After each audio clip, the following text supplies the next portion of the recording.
તો ચાલો દોસ્તો વાત કરીએ ડિગ્રી સિવિલ સેમ 7 ની અંદર આપણને જે સબ્જેક્ટ સિલેક્શન નું કામકાજ આપવામાં આવેલું છે તો કયા સબ્જેક્ટ આપણે સિલેક્ટ કરવા જોઈએ જેથી કરીને 7th સેમ ની અંદર દોસ્તો શાંતિથી આપણું સ્ટડી થઈ શકે અને શાંતિથી આપણે એક્ઝામ આપી અને સેમ ક્લિયર કરી શકીએ. તો સબ્જેક્ટ સિલેક્શન કરતી વખતે દોસ્તો અમુક બાબતો આપણે ધ્યાનમાં રાખવાની થશે જેની વિગતે તમને હું અહીંયા વાત કરવાનો છું. તો સૌપ્રથમ તો એ સમજી લો કે આપણને છે અમુક સબ્જેક્ટ કમ્પલસરી આપવાના છે. તો બે સબ્જેક્ટ છે જે તમારા માટે દોસ્તો કમ્પલસરી રહેશે. એમાં એક ટ્રિપલ ઈસી છે અને એક સીઈએમ છે. બહુ ડિટેલમાં ઇન્ટ્રોડક્શન નહીં આપું, કમ્પલસરી છે, બધા ભણવાના છે, આપણે એના ક્લાસ કરાવવાના છીએ અને જૂના રેકોર્ડિંગ્સ પણ અવેલેબલ છે. તો આ કમ્પલસરી બે સબ્જેક્ટ આપણે કરવાના થશે. એના પછી દોસ્તો વાત કરીએ હવે ઇલેક્ટિવ સબ્જેક્ટની. તો ઇલેક્ટિવ સબ્જેક્ટની અંદર પ્રોફેશનલ ઇલેક્ટિવ નંબર 4 ની વાત કરીએ. તેમાં 5 સબ્જેક્ટમાંથી કોઈ એક સબ્જેક્ટ તમારે સિલેક્ટ કરવાનો થશે. તો ઇરિગેશન છે, રેટ્રોફિટિંગ છે, ડિઝાઇન ઓફ સ્ટીલ સ્ટ્રક્ચર છે, એપ્લિકેશન ઓફ જીઆઈએસ છે અને ગ્રીન બિલ્ટ એન્વાયરમેન્ટ છે. તો બે બાબતોને ધ્યાનમાં રાખીને સબ્જેક્ટ સિલેક્ટ કરાય.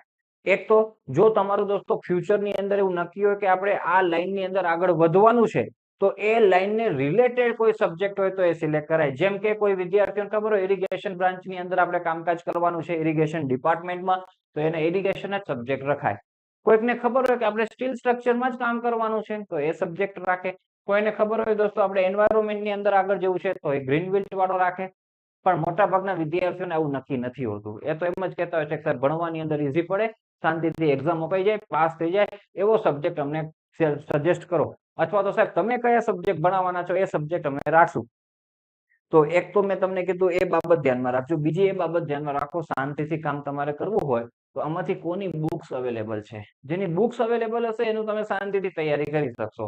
તો ઇરિગેશનની બુક્સ અવેલેબલ છે, ડીએસએસ ની બુક અવેલેબલ છે. બાકી રેટ્રોફિટિંગ, જીઆઈએસ અને ગ્રીન બિલ્ટની બુક લાસ્ટ ટાઈમ અવેલેબલ નથી. આ વખતે રાખતા પહેલા દોસ્તો આ સબ્જેક્ટને તમારા શહેરની અંદરના બુક સ્ટોલમાં તપાસ કરી લેજો કે બુક્સ કઈ આવવાની છે. તો અમૃત ક્લાસીસની અંદર દોસ્તો હવે કયા સબ્જેક્ટ આપણે કરાવીશું તો ઇરિગેશન એન્જિનિયરિંગ કરાવવાના છીએ અને ડીએસએસ દોસ્તો આપણે કરાવવાના છીએ. લાસ્ટ ટાઈમ દોસ્તો કરાવેલું છે, મસ્ત મજાના રેકોર્ડિંગ્સ પણ અવેલેબલ છે. તો ઇરિગેશન અને ડીએસએસ દોસ્તો આપણે કરાવતા હોઈએ છીએ. તો એ બે સબ્જેક્ટ અહીંયા તમારે સિલેક્ટ કરશો તો સારું રહેશે. એના પછી દોસ્તો આપણે વાત કરીએ પ્રોફેશનલ ઇલેક્ટિવ નંબર 5 માં.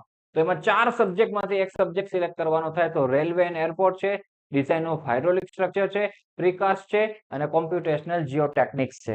હવે આની અંદર દોસ્તો છે ને ધ્યાન રાખજો, મસ્ત મોટા ભાગના વિદ્યાર્થીઓ છે ને એ રેલવે અને ડીએચએસ સિલેક્ટ કરતા હોય છે. અમુક હોય છે પ્રીકાસ્ટ કરવા વાળા અને કોમ્પ્યુટેશનલ તો બહુ જ ઓછા સિલેક્ટ કરતા હોય છે. હવે લાસ્ટ ટાઈમ આપણે છે ને રેલવે અને એરપોર્ટ વિશેષ બધાને સિલેક્ટ કરવાનું સજેશન આપેલું હતું. પણ પછી અમુક વિદ્યાર્થીઓ ડીએચએસ સબ્જેક્ટ સિલેક્ટ કર્યો હતો અને આપણે એના ક્લાસીસ પણ કરાવેલા છે.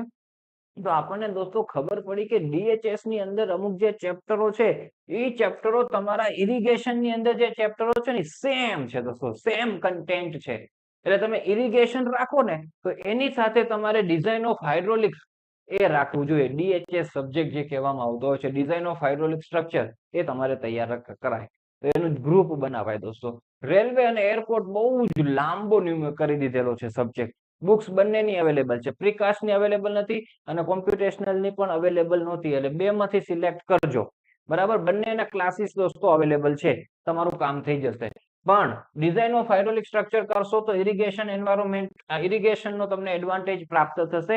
એ બાબતનું ધ્યાન રાખો.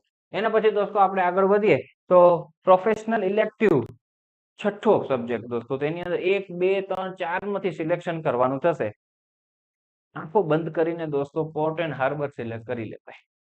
ડિઝાઇન ઓફ પ્રી સ્ટ્રેસ પણ ઘણાને સિલેક્ટ કરાવતા હોય છે પણ એની નોટ્સ નથી દોસ્તો. નોટ્સ શું, એની બુક્સ અવેલેબલ નથી. તો કરવું હોય કઈ વાંધો નહીં દોસ્તો. બાકી અમૃત ક્લાસીસની અંદર આપણે પોર્ટ એન્ડ હાર્બર એ કરાવીશું.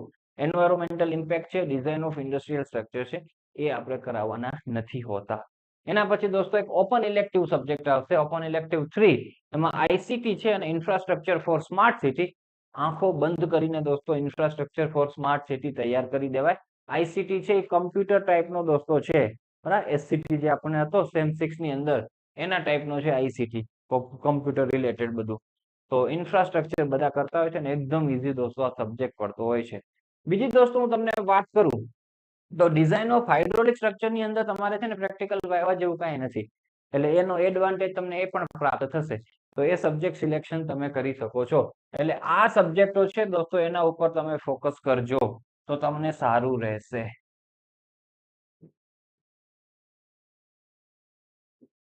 આમાંથી સિલેક્ટ કરાય, મસ્ત કામકાજ થઈ જશે તમારું, બરાબર.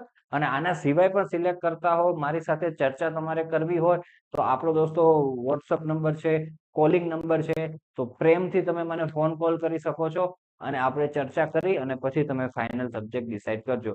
પણ ખૂબ સારી રીતના તમે છે શાંતિથી વિચારી ને નિર્ણય લેજો. કોઈ ખોટી ઉતાવળ ના કરતા. મારા ભાઈબંધ દોસ્તારો આ સબ્જેક્ટ સિલેક્ટ કરે છે એટલે હું એ સબ્જેક્ટ સિલેક્ટ કરી નાખું, એવું ના કરતા. શાંતિથી વિચારી અને પોતાને યોગ્ય લાગે એવી રીતના સબ્જેક્ટ સિલેક્ટ કરવાનો. તો આ સાથે દોસ્તો આપણે આ વિડીયોની કરીએ છીએ સમાપ્તિ. તમે ખૂબ સારા સબ્જેક્ટ સિલેક્ટ કરી ખૂબ સારી રીતના સેમ 7 ની અંદર એન્ટ્રી મારો એવી શુભેચ્છાઓ અને શુભકામનાઓ સાથે આ વિડીયોની કરીએ આપણે સમાપ્તિ.